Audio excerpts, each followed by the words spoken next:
Now, from WYDC TV, this is Big Fox News at 10.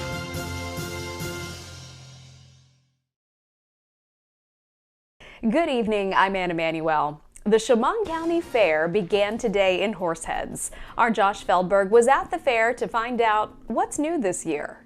Fair fever is continuing in the Twin Tiers. Today was the first day of the 2022 Chemung County Fair. This year will mark the 180th anniversary of the fair, making it the second longest continuous running fair in the United States. This year's fair is different actually from the last couple years. Coming out of COVID, it's one of our more full fairs now. We have over 45 vendors, plus more rides from Wheel Lock and Straits Entertainment. So it's bigger. This year's fair features a variety of entertainment such as acrobats, a demolition derby, professional wrestling, live music, rides, and more. Just like many fairs across the country, the Chemung County Fair isn't all about the rides. So county fairs, there's a misconception with the county fairs. County fairs, people think it's all about the food and ride and the games. It's actually about the agriculture. The county fairs and the state fairs are based on agriculture, and we're promoting that. The Chemung County Fair will be promoting agriculture in a number of ways.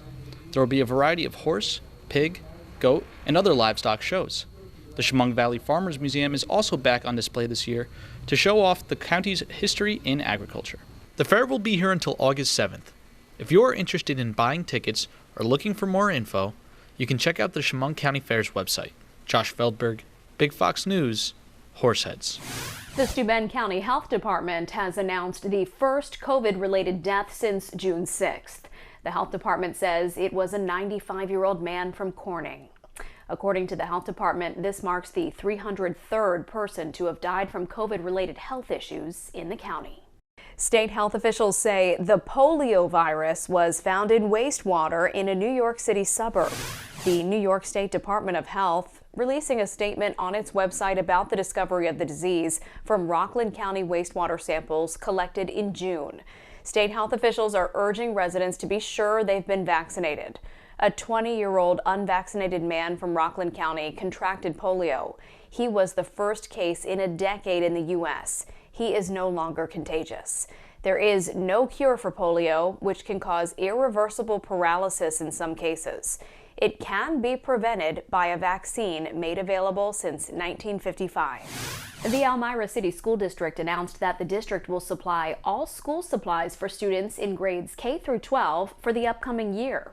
According to a letter on the district's website, the only item students will need to supply themselves is a backpack. The district says it can utilize the power of bulk purchasing to obtain the supplies students need for a fraction of the cost families would have to spend on their own. A new chief has been approved for the Corning Police Department. Corning City Council approved the appointment of First Lieutenant Kenzie Spalding to chief. Spalding has served with the Corning Police Department since 1998. Kenzie Spalding replaces her husband, Jeff Spalding, as the city's new chief on October 17th. Speed cameras are now operating in all of New York City's 5 boroughs 24/7, but their use has mixed reactions. Stephanie Bertini has more. Speed safety cameras will operate 24/7 in New York City starting Monday, August 1st. I think it's great because it's going to prevent possible accidents. It's not good for us. I think it's going to raise money for the city. I think it hurts the drivers. Whatever your opinion, officials say the bottom line is safety. In a study, the National Transportation Safety Board found speed increases the likelihood of being involved in a crash and increases the severity of injury sustained from a crash.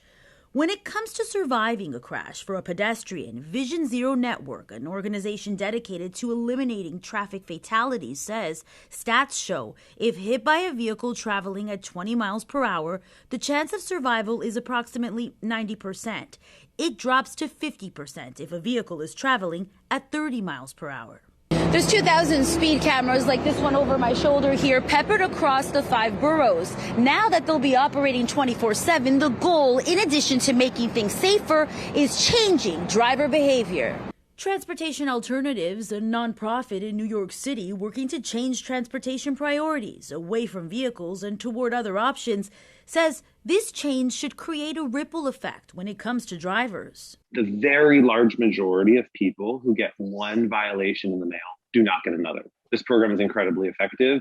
People realized I need to go slower speed. The cameras track a vehicle's speed and automatically ticket the owner $50 if they're going too fast. $50? Come on. Until now, speed cameras were operating from 6 a.m. to 10 p.m. only Monday to Friday.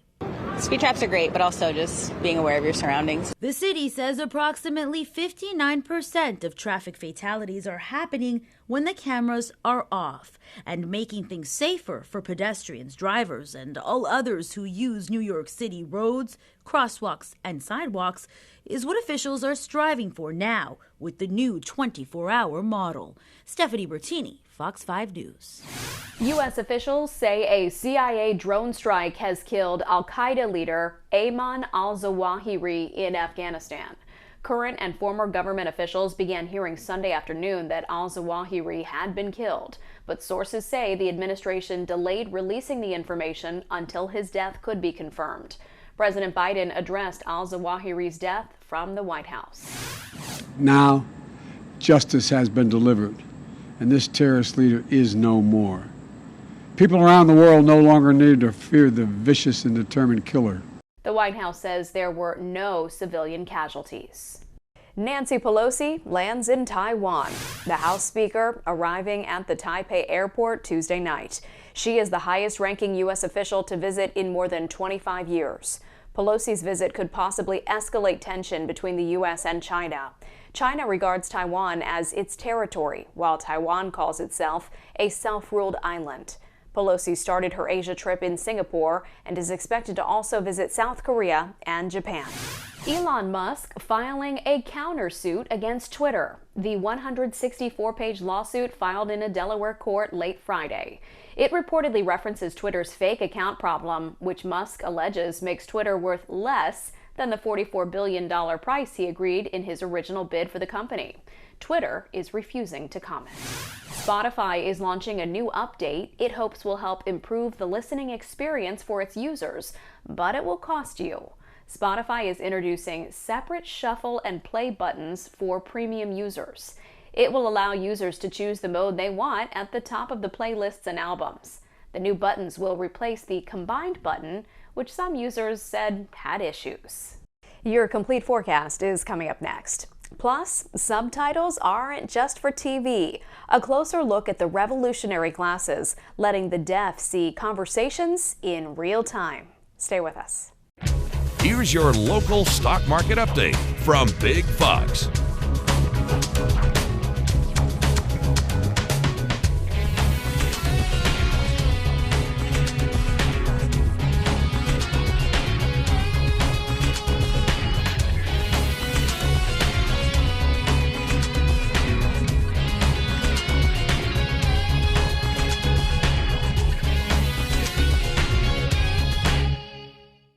Now, your Twin Tiers forecast from Big Fox.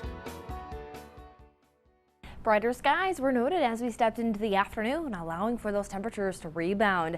I'm meteorologist Alyssa Triplett, and even though we were seeing some cooler conditions try to fill in that afternoon sunshine, especially as we still see that higher sun angle and more of that daylight, although we're losing it, it is allowing for temperatures to hit those 80s. Now, we are going to continue to track, though, an active forecast as we head towards the end of the week. There may be one more quiet day ahead for us, which will allow for some foggy conditions to start off your Wednesday morning. We'll see that lows will fall to about 57 degrees, so on par for average. We'll clear out that fog and see that Wednesday is going to turn into a warm and sunny day. Not too humid overall. However, on Thursday we'll see increases, one with some of that humidity, but that humidity means there's more moisture in the air, and the moisture is going to allow for some evening thunderstorms to move on through.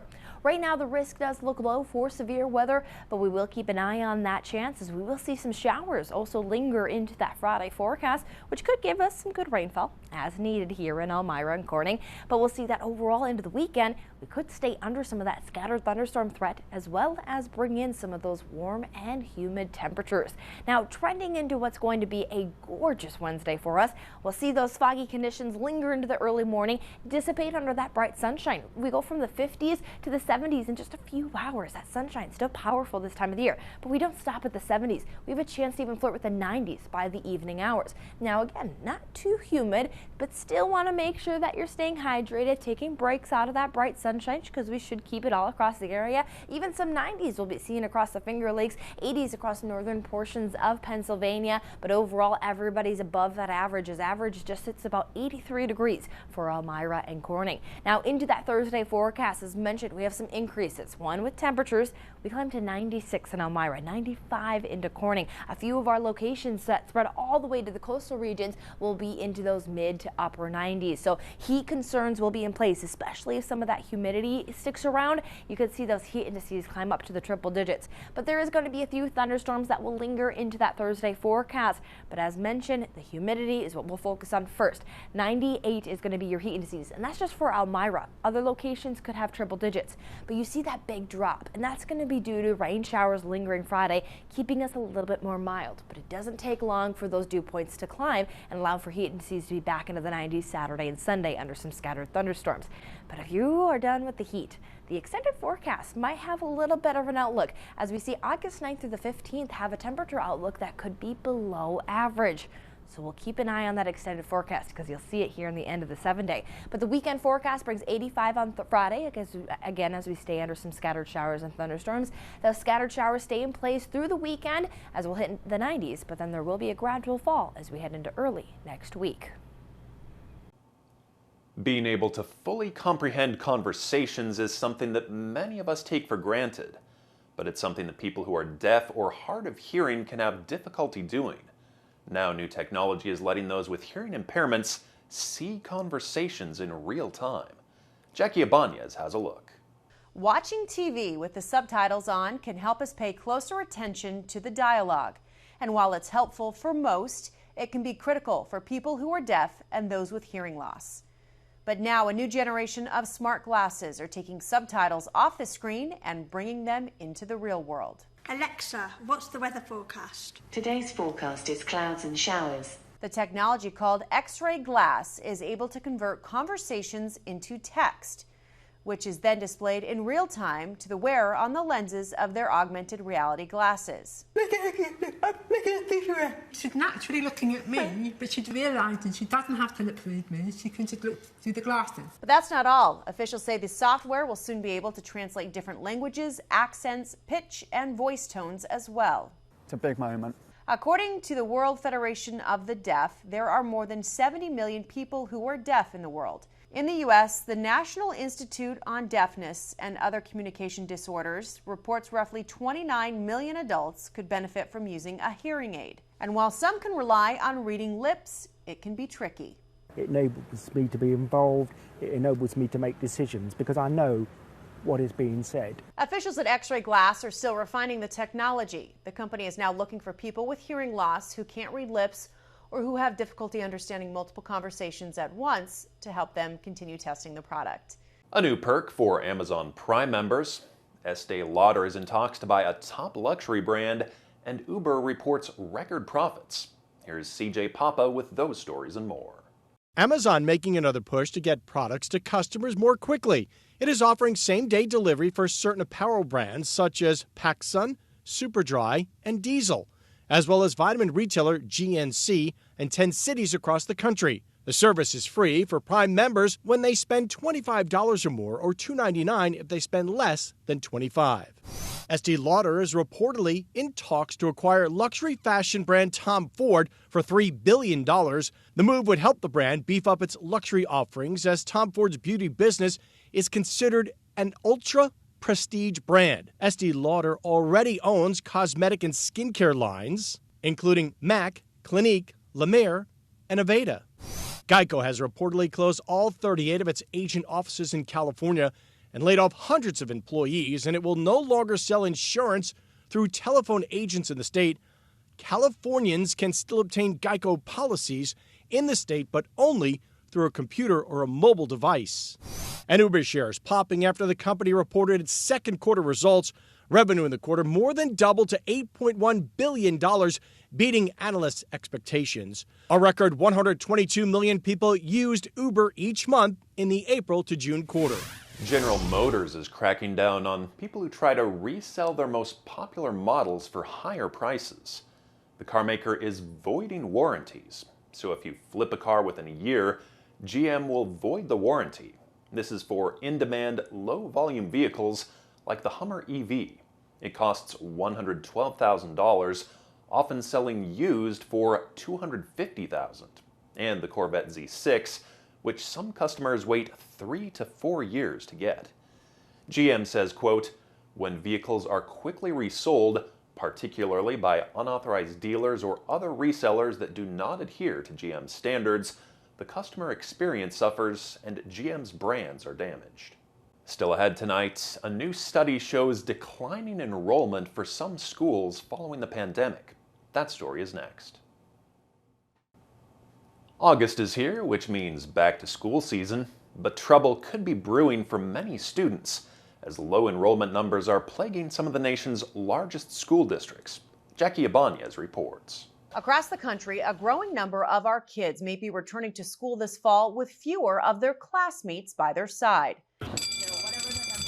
According to a new study from the Associated Press and the nonprofit group Chalkbeat, an overwhelming number of public schools in some of the nation's largest districts are facing dramatically low enrollment numbers. When you lose kids, you lose resources. And when you lose resources, that impacts your ability to service kids. In New York City, analysts found more than 1 in 5 elementary schools had less than 300 students last year. That number goes up to more than 1 in 4 schools in Los Angeles and close to 1 in 3 schools in Chicago.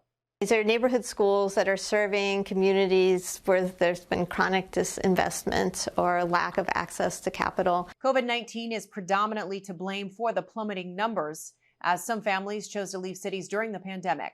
But education professionals say many of the large cities struggling with class sizes were already seeing families, often in lower income neighborhoods, moving away throughout the past decade. The schools that face the most significant enrollment challenges are often the schools that have the highest hardship in terms of the communities. And it could pose problems for teachers and students, with some schools placing kids from different grade levels together in one classroom because of the shortages. For now, many affected schools are using COVID-19 relief money to help keep them running.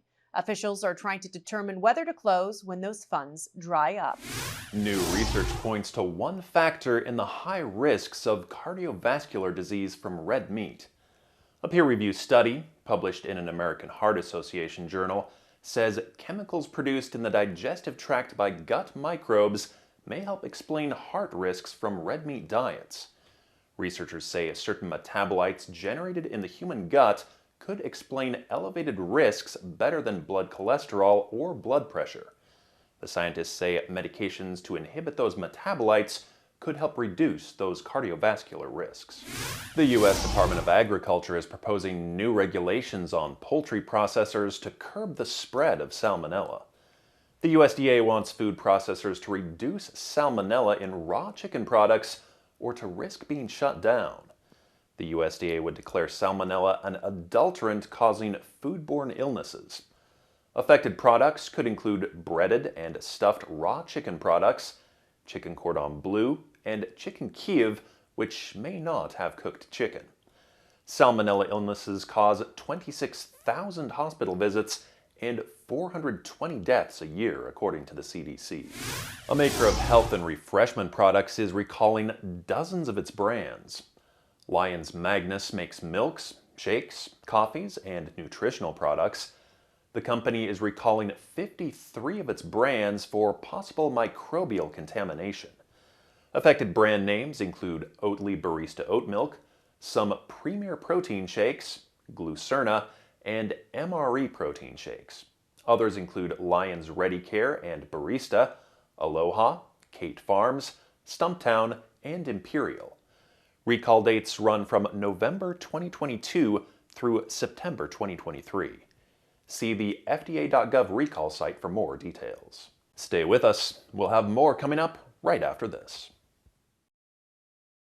We want to leave you with a smile. It's pandemonium ×2 at a French zoo. Twin female panda girls celebrate their first birthday today at the Beauval Zoo Park, south of Paris. Yuan Dudu and Juan Lili enjoyed some birthday treats, including 2 iced cakes made of bamboo shoots. The twins, who weighed less than a pound at birth, are now 66 pounds apiece. Their parents are on a 10-year loan from China. China has for decades gifted friendly nations with its unofficial national mascot in what's commonly known as panda diplomacy. The cubs will spend a few years in France before being sent to China. I'm Scott Beadle. Thanks so much for watching.